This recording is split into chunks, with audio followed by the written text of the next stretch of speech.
Welcome back to the Better Project podcast.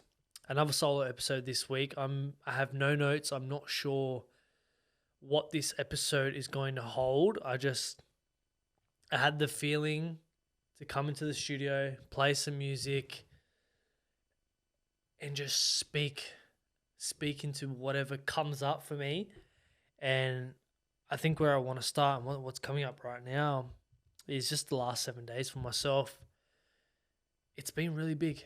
It honestly, starting off last Friday night, I went to a live podcast event, the first that I've ever been to, and it's such a new thing.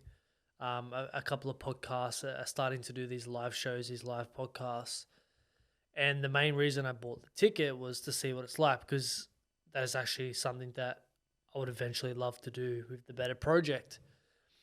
So I had no clue what this night was going to entail. Was it just like an actual podcast that you listen to, but in person? Or what was it going to be? Yeah, it was legit a show. It was a great combination of like humor, comedy, um, entertainment, but also the serious side of things. So the podcast that I went to was the Imperfects podcast, which is the main guy is Hugh Van Skylerberg. I don't know how to say his last name. Anyways, um, which he's the founder of the Resilience Project, all about mental health, mental fitness, building that resilience. So that's another reason I connected on that level. Was like, okay, cool. He's in like the same space as me. What is this going to entail? And as I said, it was that just a beautiful combination of humor, entertainment, but also the serious side of things, and bringing humor to that as well, and not, you know, when people speak into mental health and these serious topics of conversation, not many people can do it in a light-hearted way that still it comes across serious and it still hits you. And that's what I got out of that night. The three kind of, I would say 3, 4 areas that were the main focus of the show was one, creating barriers within your life, which was so important. And they actually related that to, because the guys, two of them that are the hosts of the show, so there's 3 hosts, but 2 of them have kids, and they got someone who's works in psychology, especially around kids and parents, to come on and speak into setting boundaries for yourself and with your children. And a big thing that came up for me was, if you're a parent, a lot of the times, your children will push the boundaries. You say no, they're going to do what you don't want them to do. So it's about not giving in to them. So like, for example, my daughter, her favorite food at the moment is bananas.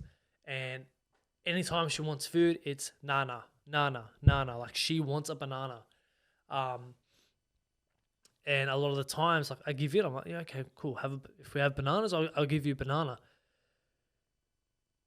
But it's about setting the boundaries. It's like, okay, you can't eat 10 bananas a day. You can have 1 or possibly 2 bananas a day, but that's it. And when children are children or young, under 10 or whatever, when they don't like being told no. So when someone tells them no, a bunch of emotions come up. And at that age, they don't know how to regulate those emotions.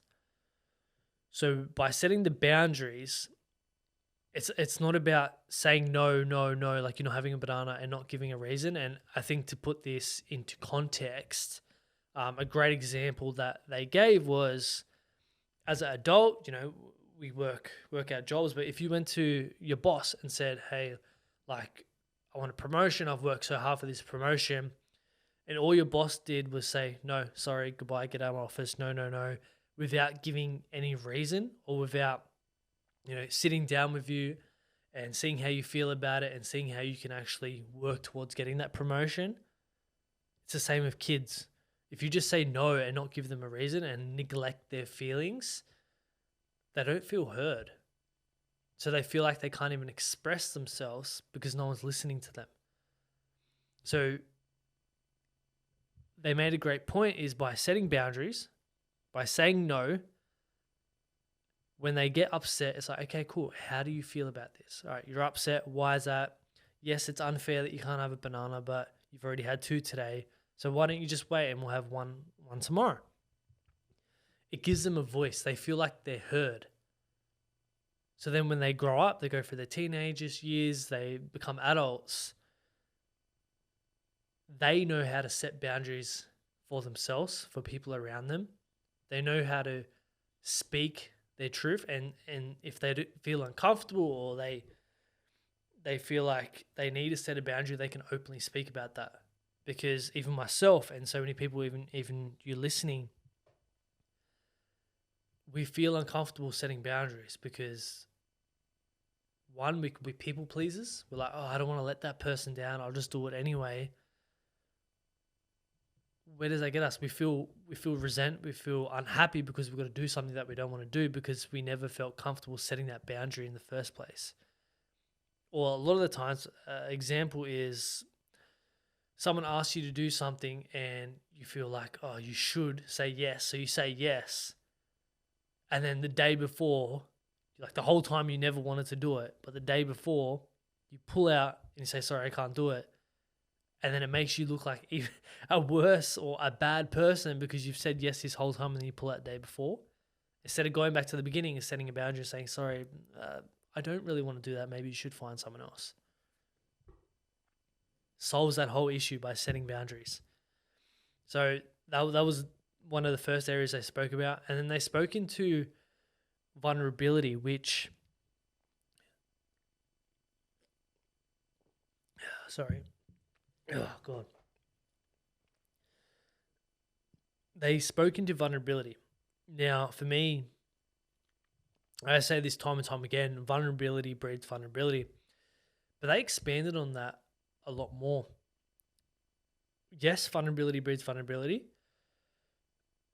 But being vulnerable is an emotional risk. We don't know how someone else is going to react. So it's a risk to open up, to put our feelings on the table. It's scary because we're like, fuck, are we going to get hurt even more here? Is someone not going to care? Someone going to neglect how I feel? So yes, it's a massive emotional risk. But off the back of that, they said by being vulnerable, by taking that emotional risk, it actually creates authentic connection. Think back to the last time you were vulnerable with someone. How much stronger was that connection? Was that relationship after that conversation, after you and the other person were being vulnerable? Much stronger, right? So yes, vulnerability breeds vulnerability. Yes, it's an emotional risk, but it creates authentic connection. And also another great point is vulnerability can help remove shame. So if you feel shame around doing something, by you opening up, by you being vulnerable, a lot of the times there's someone else out there that has been through the same thing who feels the same way. So think about last time you open up about something that you felt bad about, and then you find out someone else has done the same thing. It's like, oh, I don't feel as bad right now about that situation because I'm not the only one. And when we speak into mental health, a lot of the times, the reason why, especially in men, we do not open up is because we feel like we are the only ones. We feel like we can't open up. Because who has these problems? No one has these problems. It's just all me. For me, growing up, being this shy, this anxious kid, I didn't quite understand it. So I thought it was only me. But it's not. There's so many people that go through the same kind of situation, same scenarios as what you experience, but you'll never know unless you open up. And by being vulnerable and Maybe finding a community of people that may struggle with the same things as you, so you can open up and you can be vulnerable. And it's not about creating a a little pity party, poor me group. It's about, okay, cool, we've all been through this. There's no like shame around this anymore. Like, we can work through this and come out the other side just by being vulnerable, by opening up, by taking that emotional risk, and you build those authentic connections within those groups. You come out the other side feeling a lot more confident within yourself, um, to, to be you, to step out of your comfort zone, to work through your fears. And that was another thing that came up, was working through your fears. A lot of us, we're turning up as someone that we're not, and a big fear is like being ourselves, because we feel like we have to be, have this certain persona, to be accepted within society. And whether we wear a mask or not, whether we be that other persona or not, there's going to be people that love us or dislike us. So it takes a lot more energy to try and be someone else. Just be yourself, because either way, there's going to be people out there that love you or dislike you. Be your true self. Be you.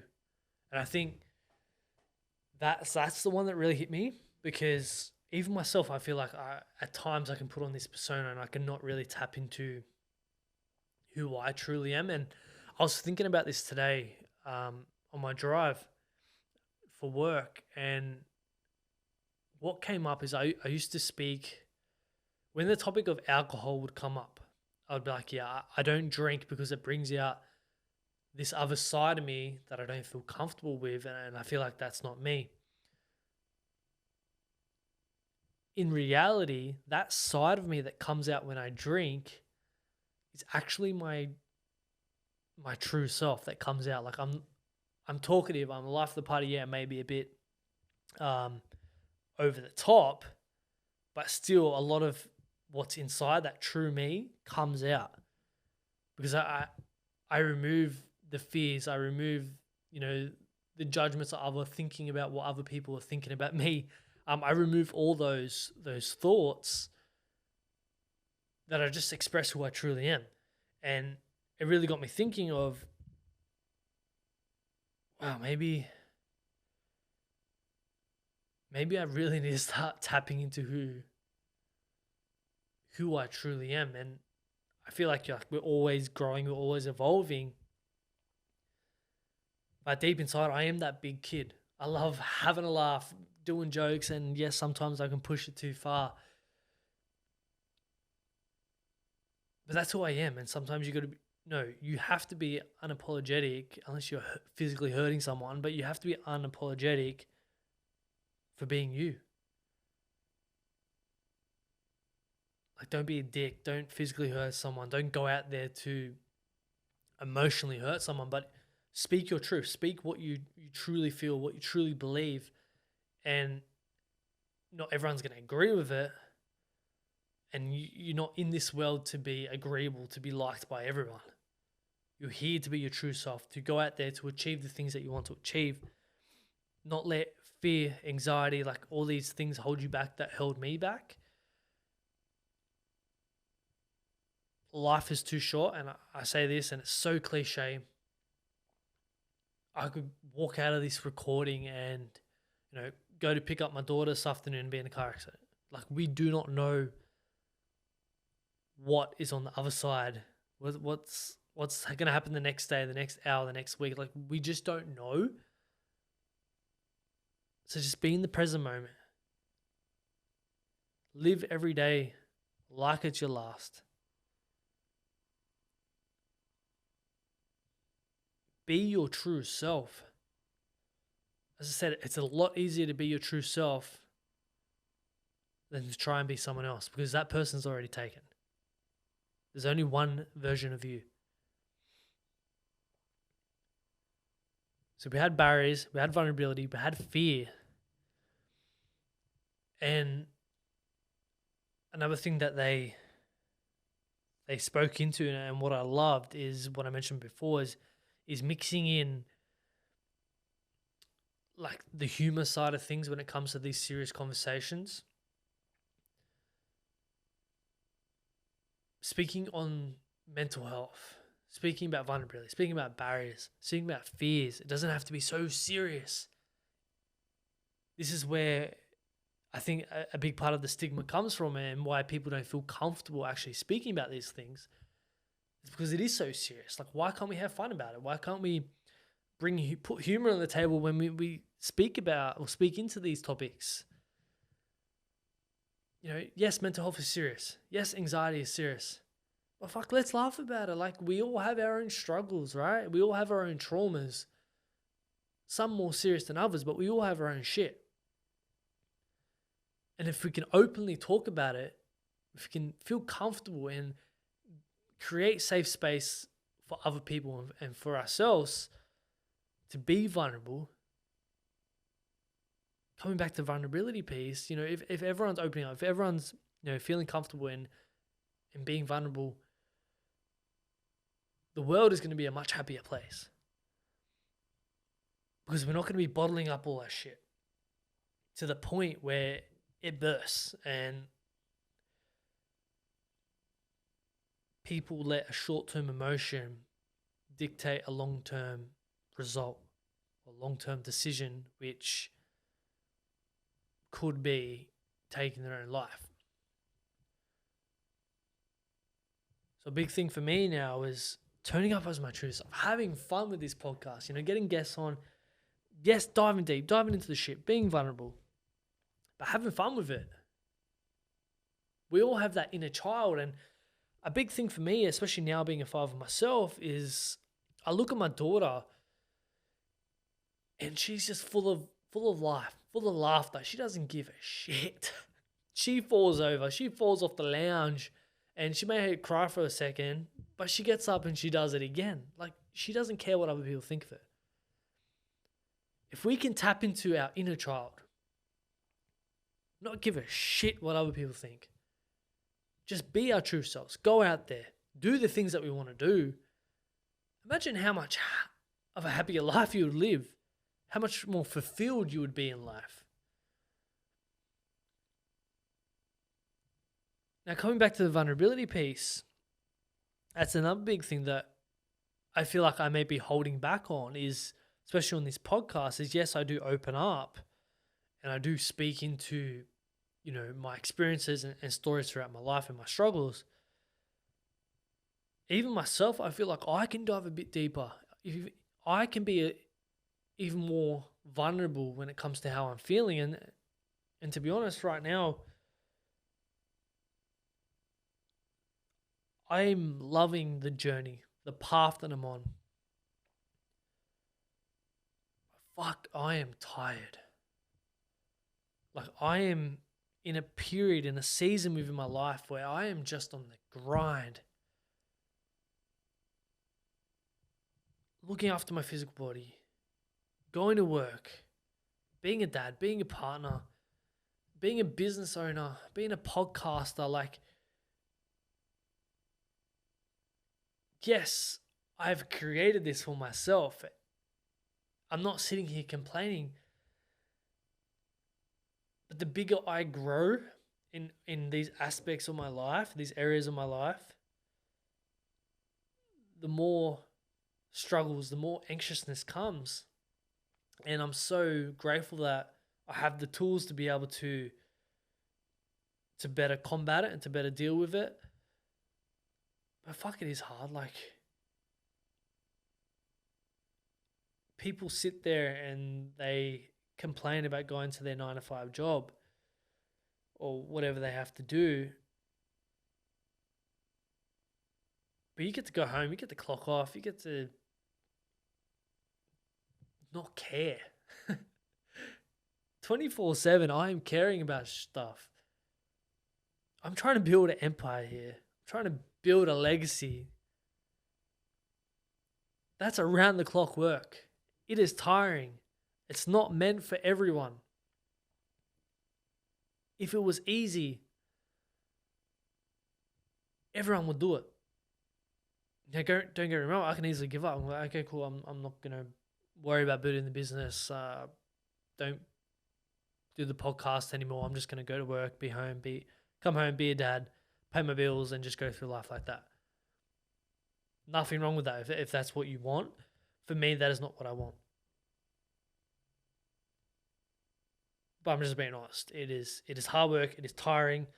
People do not see the work that goes into what I do. They see the content that goes out on social media.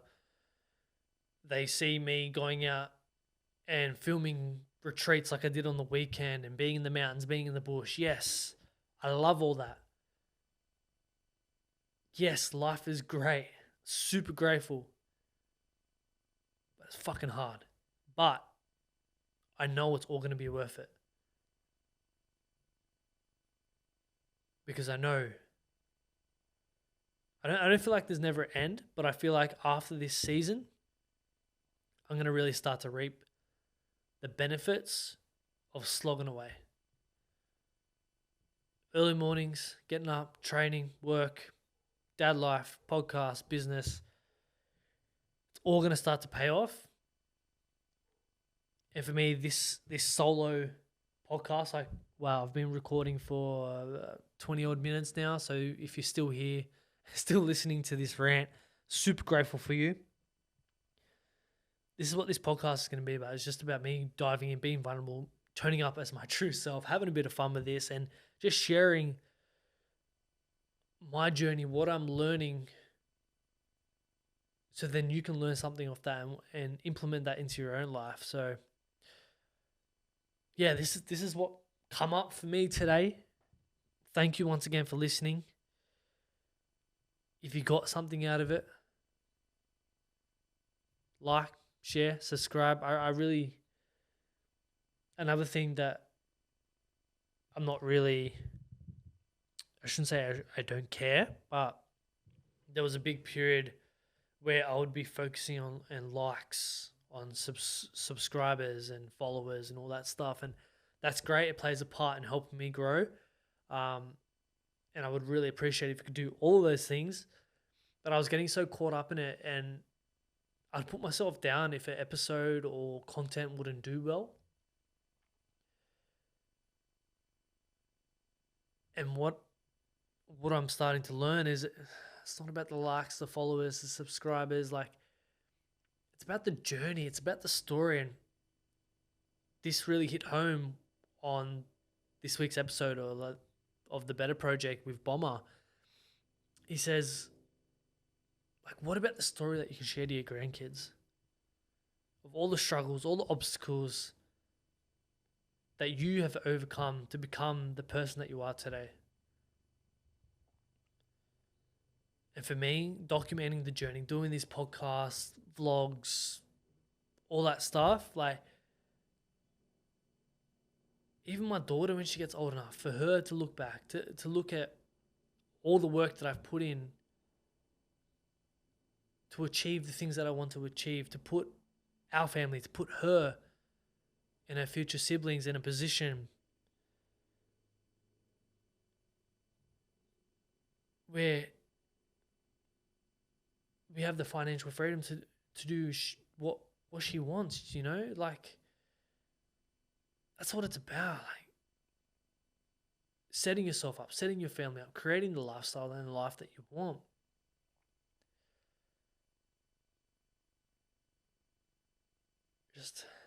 I was driving past this beautiful home today. I was like, one day, like, I'm not a material person, but I do want a nice house on some awesome land. And I just imagine myself in that house telling my daughter, telling grandkids, like, the stories of how I got to that point. Yeah, there's so much more that's beneath the surface. Social media just shows the good things. People think, when someone achieves something bigger, it's overnight success. Fuck no. There's years of work that goes into that. And it's just compounding. till one day you have your break and it's like, yes, it's a massive achievement, and people think it's overnight. It's not.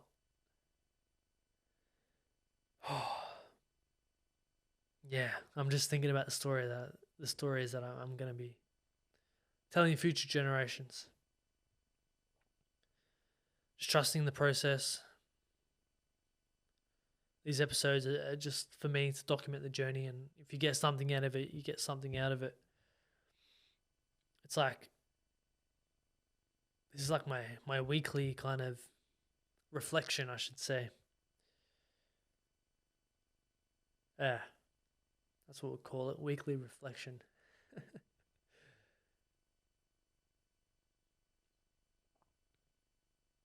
That's all I got for you. That's all I got for you today. If you've made it this far, as I said, super grateful. Share it around, like, share, subscribe, all that good stuff. And we'll see you next week. Hopefully I've learned a bit more about my life and I dive a bit deeper into a couple other areas, but let's get it. Let's get after it. Achieve what you want to achieve. Be your true self. Be in the present moment. And be vulnerable. Be vulnerable for not only yourself, but for the people around you. Much love, guys. Let's go. Mwah. Did I really just kiss the microphone? Yes, I did. See you guys.